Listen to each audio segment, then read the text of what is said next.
Well, good afternoon, everyone. IDPH Director Dr. Ngaze Ezike and I are joined today by the Illinois State Board of Education Superintendent, Dr. Carmen Ayala, as well as the Superintendent of Community Consolidated Schools District 168 in Sauk Village, and ISB Vice Chairman, Dr. Donna Leak. As indicated by the lineup of today's guests, our conversation today, of course, centers around our schools. Up until March 17th, your average school day saw 2 million students gathered in large groups in school districts all across Illinois. That's 2 million young people who would meet up with their friends in the classrooms and hallways during lunch, at sports practices, and for extracurriculars, and then go home to their families, to their guardians or whoever else that they may see when they go home, and go wherever it is that they go next, until the next morning, of course, when they do it all over again. That routine is a source of joy for so many, but it also opens up a nearly limitless opportunity for potential COVID-19 infection in a time when our healthcare workers, our researchers, our scientists, and our first responders need us to bend the curve downward. Folks, I've said time and time again, my decisions are hard ones, but they will follow the science.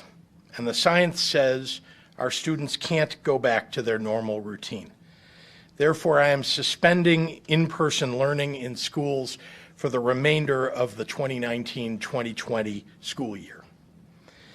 We know that there are many school districts with unique challenges, and we will work with them on any issues that may arise. I know that many have felt that this was inevitable, but trust me when I say this was not a decision that I made lightly. The importance of our schools and our in-person school days is not just a question of tradition and sentimentality, as essential as those things are. The shutting of in-person classroom time also risks a drop in instructional time, an extended window in which students can potentially experience summer learning loss, and an educational landscape in which some districts have more experience with remote learning than others. These challenges weighed heavily on me as we came to this decision. But my priority remains unchanged. How do we save the most lives during this very difficult time? The answer to that question leaves us with only one path forward. Over the last month, Illinois schools have stepped up and faced the many challenges of COVID-19 with generosity and creativity and a resolute focus on caring for students and parents and communities. And I'm confident that our schools will manage and expand the learning opportunities for all of our children who will be working from home over the coming weeks. Why am I so confident in that? Well, because school districts of every makeup across the state have been hard at work doing just that for the last month already. Like in Dallas City, a Mississippi River school district on the border with Iowa, where more than half of the students have sporadic internet access or none at all. Dr. Michelle Lee, superintendent of Dallas City Elementary School District and La Harpe Elementary School District, has teamed up with the transportation director, bus drivers, and maintenance staff to personally deliver paper packets of instructional materials to Dallas City students. Not only that, but on their route, they're delivering meals to not just their young students, but also to older students in the area high school district, homeschooled students, and younger siblings. And Dr. Lee has teamed up with a local community organization to ensure that meals keep flowing on the weekends, too. About 40 miles southeast of Dallas City and 40 miles northeast of Quincy, Superintendent Todd Fox has developed his own creative approach to supporting the Southeastern Community Unit School District, where 65% of students are low income and nearly half of families lack reliable internet. Superintendent Fox is operating with paper packets as the base of their remote learning system, so no students are left behind or left alone.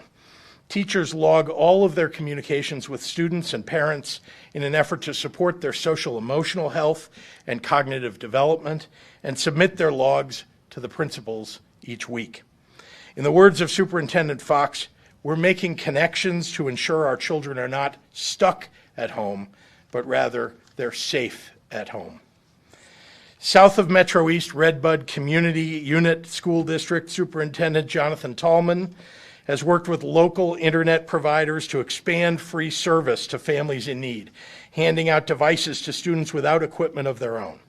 Redbud honored its graduating seniors on social media and offered area parents the opportunity to hear directly from Redbud administrators on Facebook Live. And in Macoupin County's Staunton Community Unit School District, south of Springfield, Superintendent Dan Cox has developed a remote learning plan for his P12 student body that combines Google Classroom tools with offline continued learning kits, making the most of technology without being reliant on technology. Be assured, Illinois students are in good hands. Our teachers and our administrators are doing what they do best. They're stepping up to ensure that every child in this state receives the education that they deserve. Remote learning looks different in each of our communities, and that's encouraged. Personalization in education is a very good thing. Some rely on paper and pencil methods more than digital, and vice versa. Some rely on digital more than paper and pencil. Schools should be checking in with students every day. That can be done by logging on to an online system or by calling or by emailing. Those check-ins are not just about attendance. They help support our students through this difficult time. And to begin the work of preparing our classrooms for students' eventual return, I will be signing an executive order to modify licensing requirements for future educators who are nearly finished with their studies, like our student teachers, to ensure that this situation does not impact schools' ability to hire the qualified teachers that they need when students come back. There is $569 million to support our K-12 schools from the Federal CARES Act in response to COVID-19. Dollars that can help equip students with technology and internet access to enhance remote learning, support teachers in developing their remote instruction skills, and assist schools in continuing to provide meals to children and communities. Public school districts will receive a portion of this funding proportional to the number of low-income students that they serve, and ISB will direct the remaining funds towards supporting our districts that need those resources most. My office and the Illinois State Board of Education is recommending that any grades given during this pandemic reflect the unprecedented circumstances in which students are attempting to continue their studies. That is, grades should deliver feedback and not be used as a tool for compliance. COVID-19 is forcing far too many of our students to deal firsthand with concepts that even adults find nerve-wracking. Let's recognize that and be supportive of all of our students. Before I turn it over to Dr. Ezike, I want to offer a few thoughts to some of the people impacted by this decision. To the teachers who feel like they didn't get to say a proper goodbye to their students, my heart is with you. Know that your efforts reach your classrooms through new, creative ways, and that means the world to your students and to me. To the special education instructors who might be facing particular challenges in making meaningful remote connections with their kids, I know you're working to build a unique response to a unique situation, and I'm so grateful for that. We must continue to reach all of our students in any way that we can. To the administrators who have dedicated themselves to transforming their districts overnight and doing everything that it takes to implement remote learning, whatever it looks like in your community, thank you. Every minute of instructional time that you can keep running will make a real difference for our children. To the parents who find themselves experiencing a whirl of emotions because of this pandemic, along with some extra stress with your kids at home all day. I promise you, you will get through this. And I want to remind everyone of our, or in Spanish, hablar, Hablar, to 55-2020. To our high school seniors who are leaving this phase of their teen years behind in a way that they never expected, I know you're feeling sad about missing the rituals of senior prom and senior pranks, senior nights, and of course, graduation. Hear it from me as your governor. There's room for you to feel all those things, big and small. You will get through this too. You will talk about this for the rest of your lives, and you will go on to do amazing things. I am very, very proud of you. And to children of all ages, this is a very strange moment that you're living in. Your parents and I didn't experience something like this when we were kids, but I can tell you for sure that the hard things we did live through, we learned from. And you're going to learn from this. You're going to see what it looks like when the world comes together. What it looks like to put your faith in science and research and the teams of people here in Illinois and beyond who are working on treatments and vaccines to save lives. We will get to the other side of this, and that other side will be a place that appreciates the best of the before, but with a greater sense of compassion and connection. And the best part is that you are going to be the ones guiding us forward. All of you, with your creativity, your passion, and your care for others, are going to shape our future. Let me be the first to say, I can't wait to see all that you will accomplish. So now I'd like to bring up Dr. Ezike for today's medical update. Doctor? Thank you, Governor. Thank you for your announcement, and thank you for that heartfelt message to the students who are impacted as well. As a mother of a graduating senior, I'm sure my son heard you. Thank you. With today's announcement, I imagine parents and students might be missing their teachers and friends just a little bit more. However, I know that learning will continue to take place, but it will happen via e-learning at home. The science does show that social distancing works, and I hope people remember this and take it to heart. We won't abandon all the good that we've done. Today, unfortunately, I announce our largest number of new cases in a single day at 1,842 new cases and 62 additional lives lost to COVID-19. That brings our statewide total to 27,575 COVID cases and unfortunately 1,134 lives lost. I applaud Governor Pritzker for his decision-making. He never shies away from making difficult decisions that benefit us all. Every action he takes is thoroughly thought of with the people of Illinois in mind, and we thank him for his courage. Please, for people who are experiencing illness and want to get testing, I do want to alert that we do have increased testing capacity. Go to dph.illinois.gov/COVID-19 to find sites where you can get tested. Please continue to stay home, continue washing your hands, wear a mask if you must leave. Everyone's effort is appreciated, it's noticed, your efforts have shown that they can flatten the curve.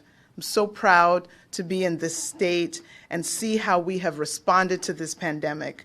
We'll continue fighting together. We're all in Illinois. And with that, I will translate my comments into Spanish. Buenos tardes. Con el anuncio de hoy, imaginó que los padres y estudiantes podrían extrañar un poco más a sus maestros y amigos. Sin embargo, las lecciones todavía deben seguir y lo más importante, deben quedarse en casa. La ciencia muestra que el distanciamiento físico funciona.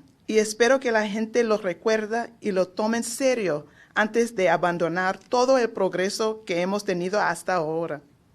Hoy, IDPH informa 1,842 casos nuevos que incluyen 62 vidas adicionales perdidos por COVID-19. Ahora tenemos 27,575 casos y 1,134 de ellos han sido muertes. Aplaudo al gobernador por las decisiones que hace cada día. Todas acciones que toma piensa en la gente de Illinois primero. Por favor, quédense en casa. El esfuerzo de todos es apreciado y notado. Estoy orgullosa de la forma en que Illinois ha respondido a esta pandemia. Sigamos luchando juntos. Gracias. And with that, I will turn it over to Dr. Carmen Ayala, Superintendent of the School Board of Education. Thank you, Dr. Ezike, and thank you, Governor, especially for your courageous leadership today and throughout this crisis. We know that these are not easy decisions to make. Voy a repetir este mensaje en español. Our school buildings may be closed, but the hearts and the minds of our teachers and students are wide open. Since the suspension of in-person instruction when it began on March 17th, Illinois schools statewide have risen to the challenge of holistically serving students in new and in different ways. Decatur Public Schools, for example, has partnered with local radio stations to provide stories and lessons on the air.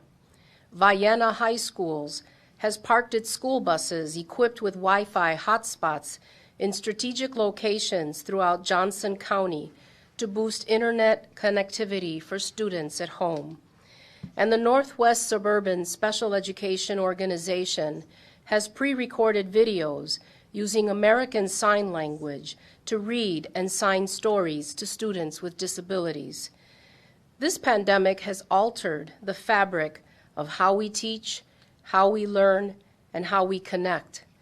But it has not shaken the core of what our schools do, and that is to take care of Illinois' children and prepare them for what is next.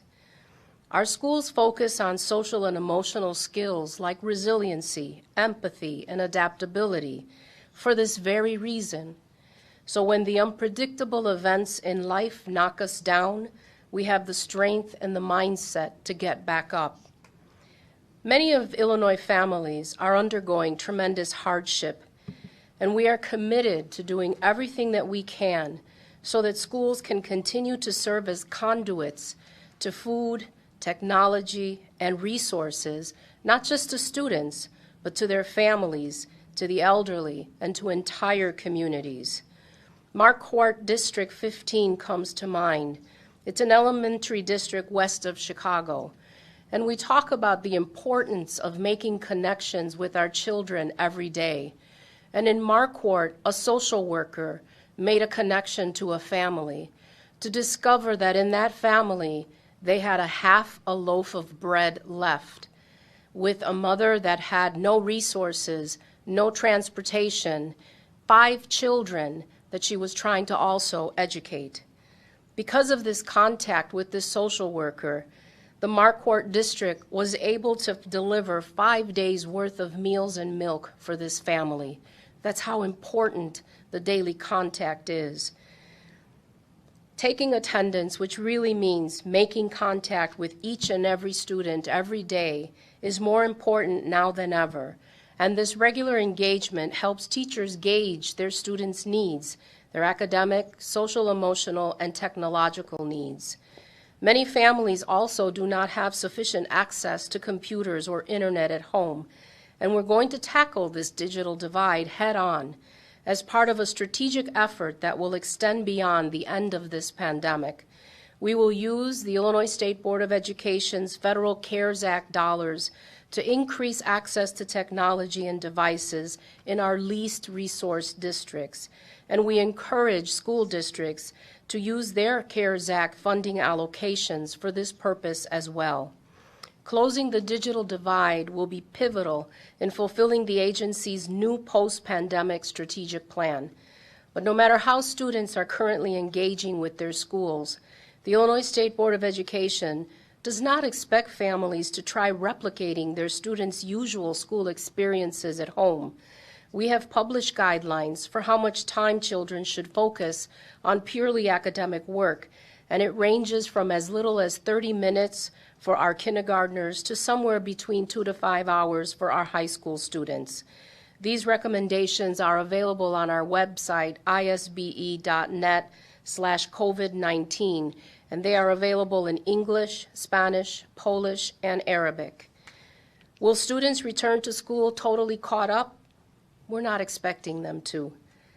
The Illinois State Board of Education will be releasing transition guidance to help schools address learning loss and students' social emotional needs when they return to the classrooms, whenever that is safe to do so.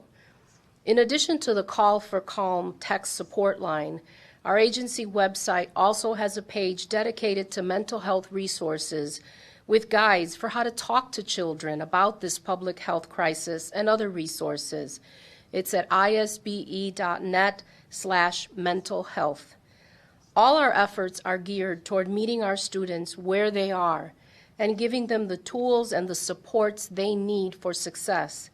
These efforts will not end even when the pandemic ends.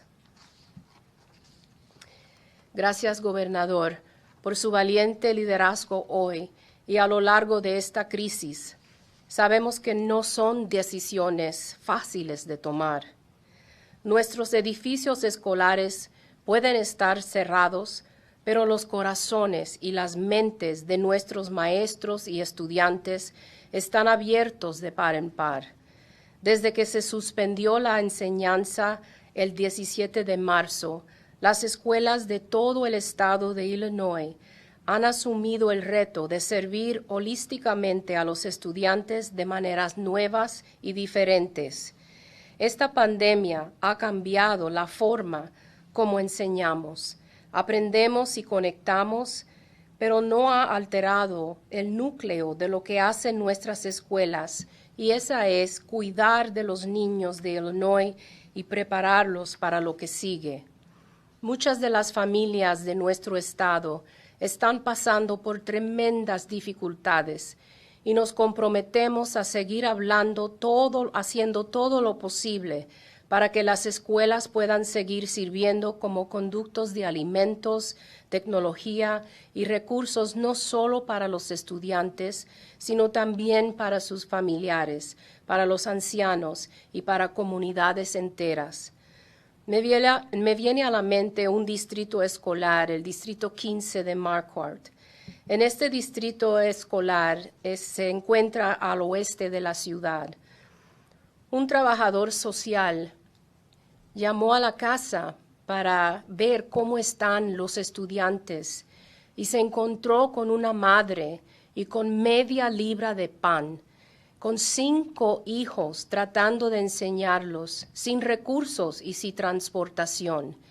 Esta trabajadora social de nuestras escuelas inmediatamente regresó a la escuela y entregó 5 días de comida y leche a esta familia. Dificultades financieras, traumas, pérdida de aprendizaje y la brecha digital. Estas son las dificultades que nuestros estudiantes están viviendo y que pesan en nuestras mentes y en nuestros corazones todos los días. Estamos desarrollando un plan de transición para ayudar a las escuelas a pensar en cómo apoyar a los estudiantes cuando regresen a los salones de clases en el otoño. Estamos anticipando el uso de los fondos federales del CARES Act para aumentar el acceso a la tecnología.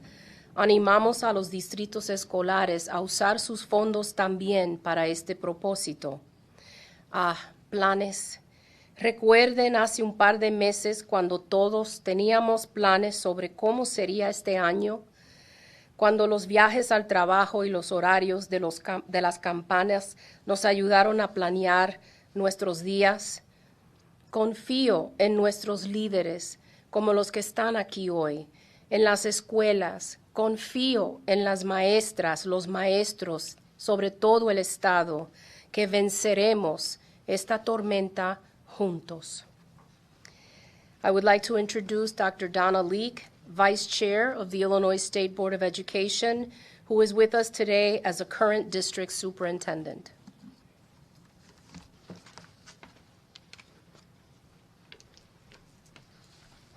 Thank you, Dr. Ayala, and thank you to Governor Pritzker for your leadership. It is an honor to be here today to represent the students, families, teachers, staff, administrators, and board members that make up Community Consolidated Schools District 168 in Sauk Village, Illinois. I am proud, like so many other superintendents, of each and every staff member and student who stepped up during this global pandemic. Community engagement has been key to the success of remote learning days in our district. I was absolutely blown away by the number of community members that participated in our Facebook Live community coffee that I recently hosted. Through this connection, I learned more about the fact that our families in our community needed additional social and emotional supports. Our team put our heads together and developed a variety of opportunities to care for our community during this unprecedented time. Students, families, they're experiencing loss and grief right now. Their lives have been completely upended, and schools are a valuable resource to help our families and students cope with this sudden transition to the unknown. In our district, our teachers are hosting virtual community circles each morning in order to allow their students support in social emotional needs, in addition to continuity in education. Our social workers and our counselors are available for students and their families to reach out for assistance at any time. We've had more than 400 of our students participate in a virtual lunch just to talk about what's going on.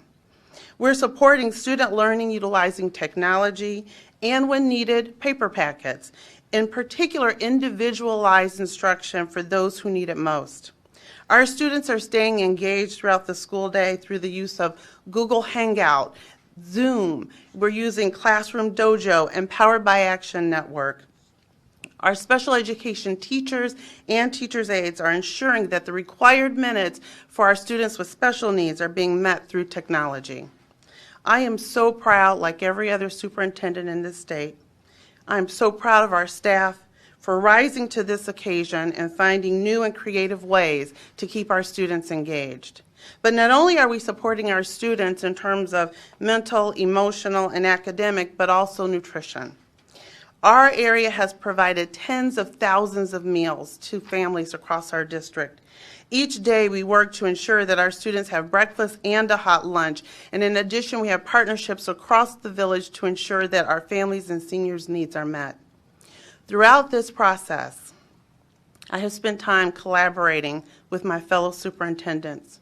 We share thoughts, ideas, and provide support to one another as we navigate through this uncharted water. We are all prepared to meet the demands that our communities will have to face with today's announcement, and we will continue to find creative and innovative solutions to support our families into this new future. And now I would like to turn it back over to Governor Pritzker for questions. Thank you. Reporters in the room, we're going to do one question each. Mary Ann's got a few from the political reporters in town, so she's going to get 3. Great. Thank you Governor, very much. Yes. Thank you.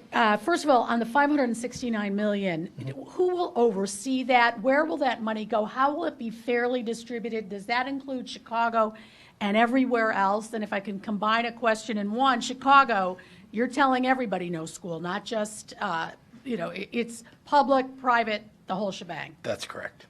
Yeah. So the $569 million is defined in the CARES Act. A portion of it goes directly to schools, and then a portion of it is defined by ISB and what the needs are across the state. So those decisions will get made about ISB's portion of it based upon the needs of our school districts.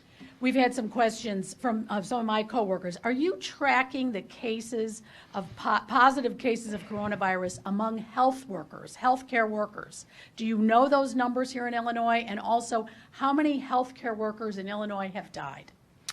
I'm going to turn over to Dr. Ezike, who can answer some of those questions for you. Oh, sorry. Okay. Oh, sorry. So yes, so we have all of those numbers in our database. Our INEDS database is populated with the information from our local county health departments as they manage the individual cases. So we know that there have been numbers of individuals who are healthcare workers, different types of healthcare workers, and we can get you those numbers specifically so that you can keep those. I haven't reported out specifically on those, but I can get those for you. And the number who have died, why haven't you reported that yet? No, I actually haven't broken it out like that, so it's something that my team can assemble. We have, occupational status for many of the cases that are in the database, but we haven't broken it out like that, so we can get that for you. Thank you. How about McCormick Place? We understand that now there have been patients admitted. Yes. Are they only coronavirus patients? How sick are they? And tell us a little more about that. Yep. So I'll give you just the introduction because I was there this morning. There are 5 patients there so far, and they are all people who have low acuity COVID-19.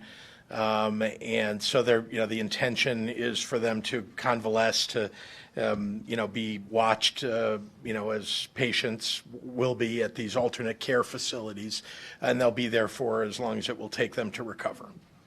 And Doctor, you have anything? I don't know that there's much to add. So like you said, there's 5 patients there. We only have level 2 capability, and that was the intent. So they're not, on vents or in ICU type setting. There are people who were deemed appropriate to leave the hospital, but not quite ready to go home. And so probably won't be extended stays, but we have the staff and we have the personnel and we have all the equipment to treat them there until they're ready to make their final transition to home. Does that mean the hospitals are full and that's why you had to?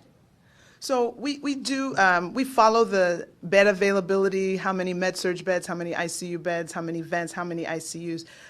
So we are not, there are individual hospitals that may be full, but in terms of all hospitals in a region, we divide our hospitals, our 211 hospitals into 11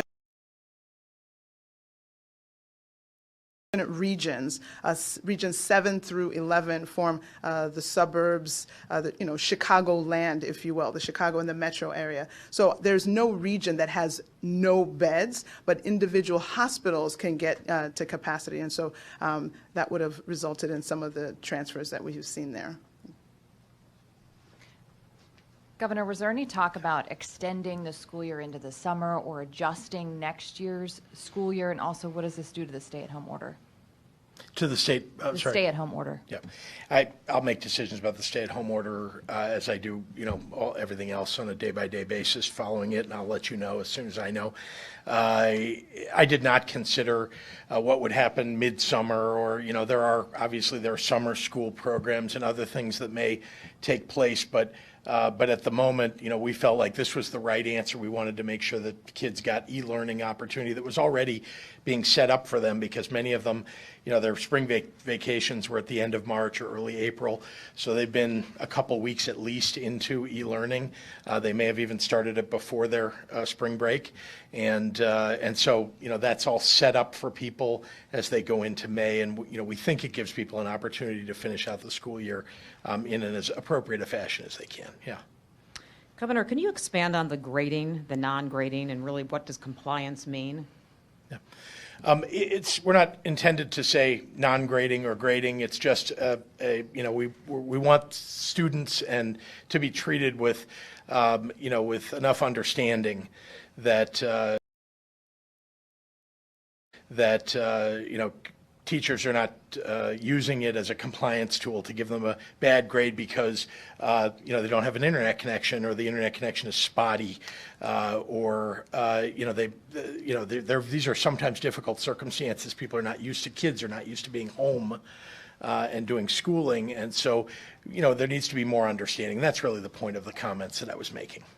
Governor, regarding graduation ceremonies for seniors, for 8th graders, are you ruling out the possibility of some type of ceremony once the stay-at-home order is lifted, perhaps even in August or September, for those students who might want them? Oh, no, I'm not ruling out that possibility. And, again, the stay-at-home order, no decision's been made about the extension of it. But to your question, could that occur in August or September? No, of course. I mean, I feel for these students. I have 2 teenagers. They don't happen to be graduating this year, but I can imagine, just given their friendships and their groups of friends and, and I know what this time of year means to people who are graduating from 8th grade or even 4th grade or 5th grade, and of course from high school. So, no, I hope that we'll find ways to celebrate even now, or at least at the end of the, what would have been the normal school year, and that, we find unique ways to do that online. And then, as soon as people are able to gather, I know that there will be celebrations planned, and I'm looking forward to that. Hi, Governor. Amy Jacobson, Hi, Amy. WIND. Also a CPS high school coach. So it's a rough day for all of us. But Yeah. Governor DeSantis in Florida is letting parents choose whether or not to redo the school year. Is that a possibility here? Redo The school year. So because we missed 3 You mean have a weeks. child go back? Yeah, and- we missed 3 weeks in the fall because of the Yeah. strikes. And now there's not a lot of, construction time in the classrooms, in Yeah. sports. Can we have them start the year over? In the summer or in the fall, you In mean? the I'm not fall, sure. Yeah, in the yeah. fall. I haven't looked at what Governor DeSantis is doing, but I understand the basis of your question. Certainly something we could look at. I mean, it's not something that we've contemplated right now, given the amount of time that's left in the school year and the fact that many school districts do have a pretty good e-learning program in place, so they can get much of the instruction done.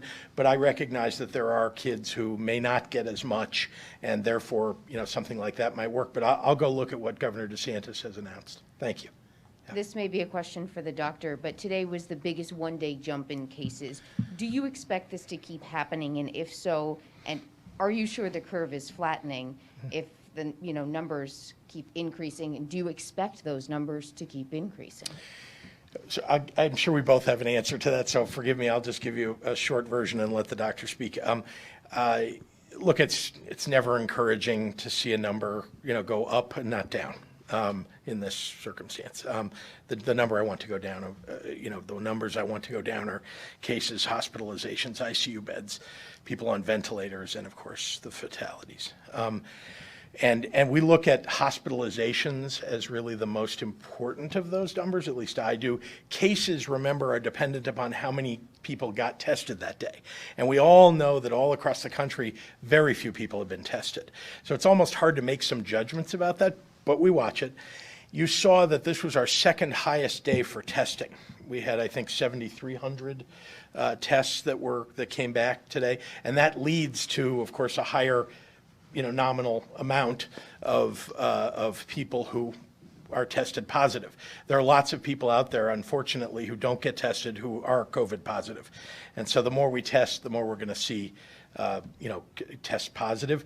So the thing I would track, I mean, we look at it, but the bigger, more important number is really the number of hospitalizations and ICU beds, for several reasons, but the most important of which is if people are sick enough to go to the hospital, that's a definite signal, that someone is, COVID-19 positive, likely, if they have a respiratory issue.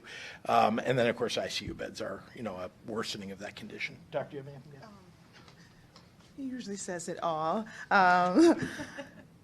I will say that, yes, we continue to follow trends. We follow trends for a lot of pieces of data. We follow the trends for cases. We follow the trends for fatalities. We're following the bed counts and how people are showing up to the hospital. We're looking at emergency room visits that translate into admissions. So all of these numbers help us to make, assessments and determinations. Definitely, we did not think we were at our peak yet. So given that, we do expect cases to rise, and so that is an important thing to understand. And really another important part is with the flattening of the curve. I don't have the picture, but if you have this kind of curve, but you flattened it, it means it takes longer to get to the lower peak, but it takes longer to get there. So one of the byproducts of being able to flatten the curve is that you will delay the peak, and maybe it's not a peak where you go straight up and down, but maybe, if I can use the term plateau, where you're kind of flattened for a while. So again, we're looking at all these numbers to figure out exactly where we are in our curve, and as it's really a day-by-day thing, and then you look at week trends. So we're not exactly surprised that we would see more cases. There is the extra fact of, you know, how many tests were done on one day versus another. So again, we're following all that. We are continuing to increase our amount of testing. So if the denominator, if you will, of total people being tested is increased, we will see higher numbers. So we'll take that into account, but definitely all the numbers are being evaluated every single day, and we are making, you know, the best educated guesses out of the trends that we see from the data. I don't think we've peaked. Okay, we'll go to questions from other reporters not in the room. From Tony Arnold at WBEZ, have you been briefed on the clinical trials happening at the University of Chicago that seem to show promising results for treating COVID with an anti-HIV drug called remdesivir? Is this an indication that there's a treatment coming?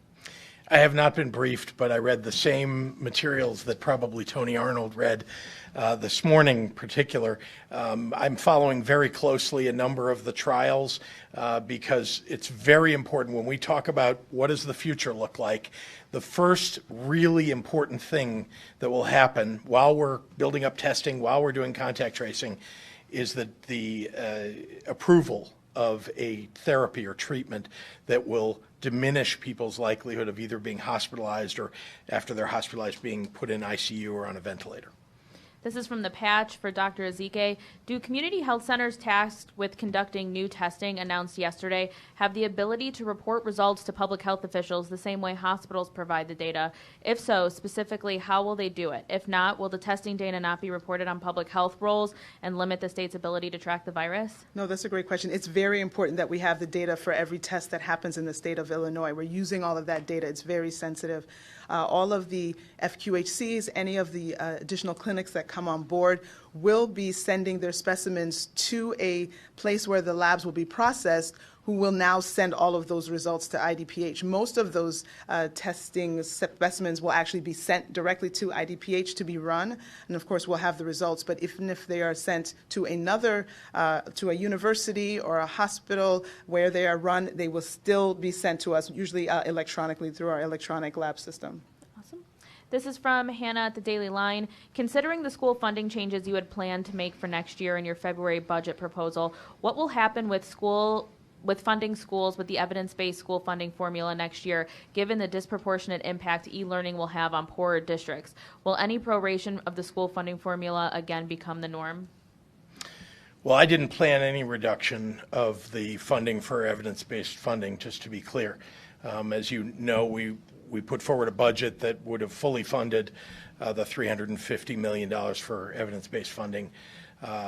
So that, and in terms of what would happen if there's a reduction of evidence-based funding model, it's actually written into the law what would happen. There would be a reduction that would focus on the Tier 1 and Tier 2 schools in EBF, less than, and therefore the Tier 3 and Tier 4 schools would receive less.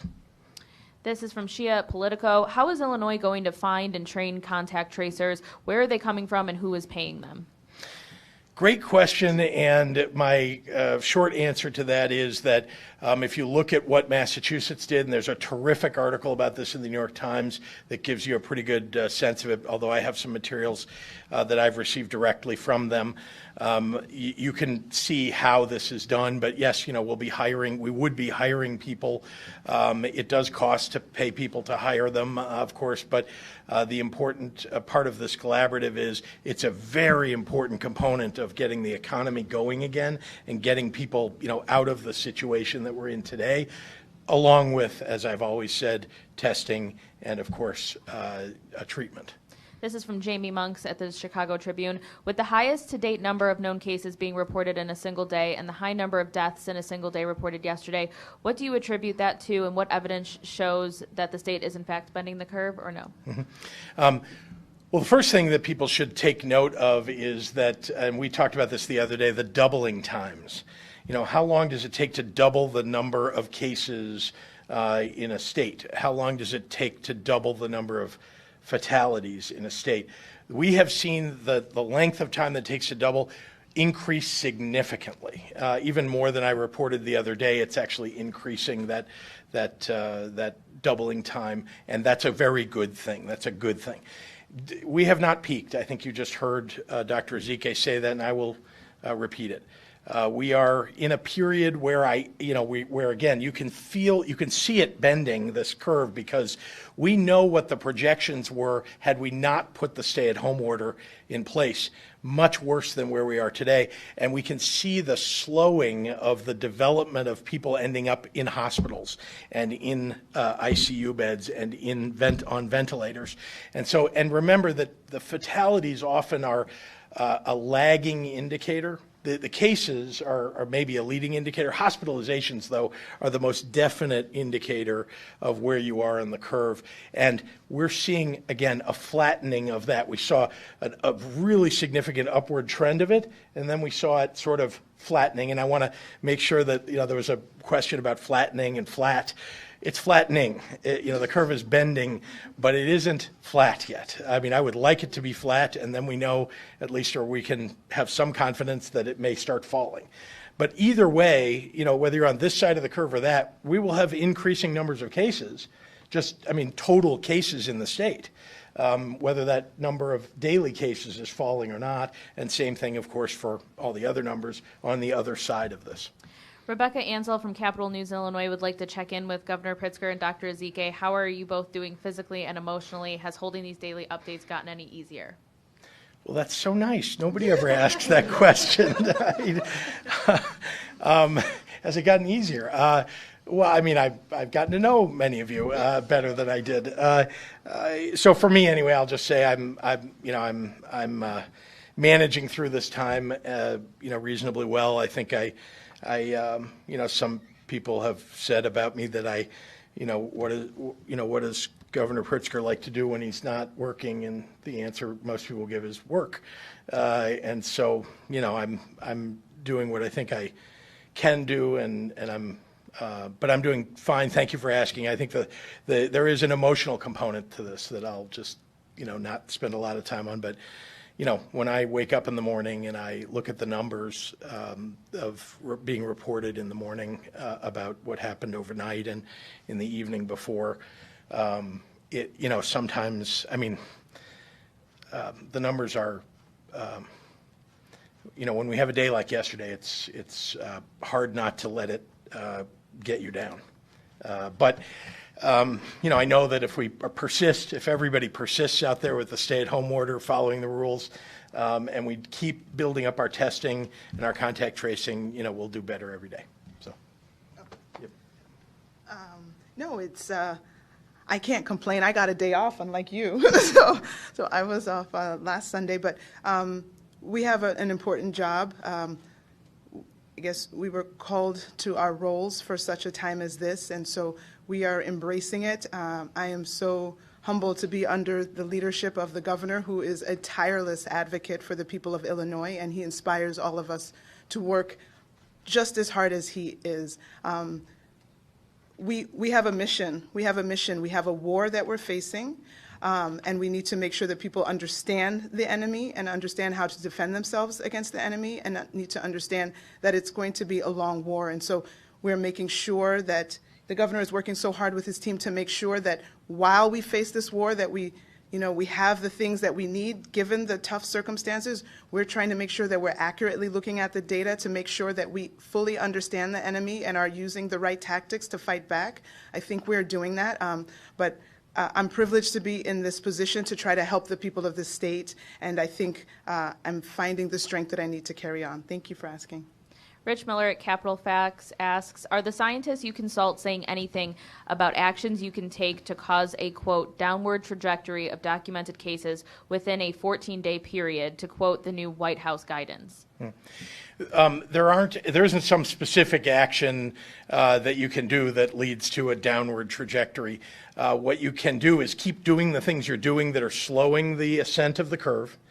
And there are a few other things you can do. I talked the other day about one of the state reps had suggested that people who work in grocery stores and other stores should be required to wear masks. I have encouraged everybody to wear a mask when they're out in public.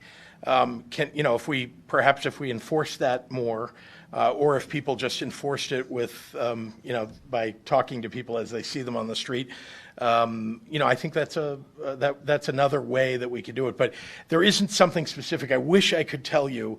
We don't live in a dictatorial society. We don't live in an authoritarian world. This is a free country, and we want to make sure that we are observing people's civil liberties while keeping them safe, and that's the balance that we're trying to strike here. Molly Parker at the Southern Illinois, and will be our last question. Is Randolph County on the state's radar, given that you have two large facilities there, Menard Correctional Center and Chester Mental Health? Can you describe what efforts you may have in place there, given that they are somewhat of a hot spot in Southern Illinois? Yeah. So just so you know, we're watching every county in Illinois. I mean, you hear us reporting on cases in counties and the numbers of counties in part, and you can read about it at IDPH. In part, we make sure you know about the number of counties because we want people to know what's going on across the state. This isn't just a Cook County or Chicago issue. This really is happening everywhere. That's number one. And number two, with regard to congregate facilities, and we've talked about this quite a lot, the congregate facilities of every type are being surveilled by us all the time. We are talking to the leaders and managers of those facilities.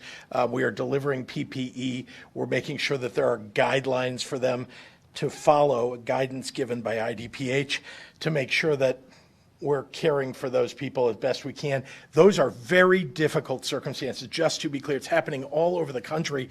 When you put, for example, seniors together in a congregate facility, they can't easily be moved around. And in a nursing home, just as one example, and so but they are. We're moving them. We're making sure that we're separating. There's a lot of PPE. We're giving a lot of guidance to the people who run those facilities. Same thing for a correctional institution. You've seen that we've brought the National Guard in to Stateville. We're looking at other places where we might want to deploy them, and making sure that we're bringing even more medical facilities or making more medical facilities available to the staff and to the inmates themselves. All right, thank you, everyone. Yep, thank you.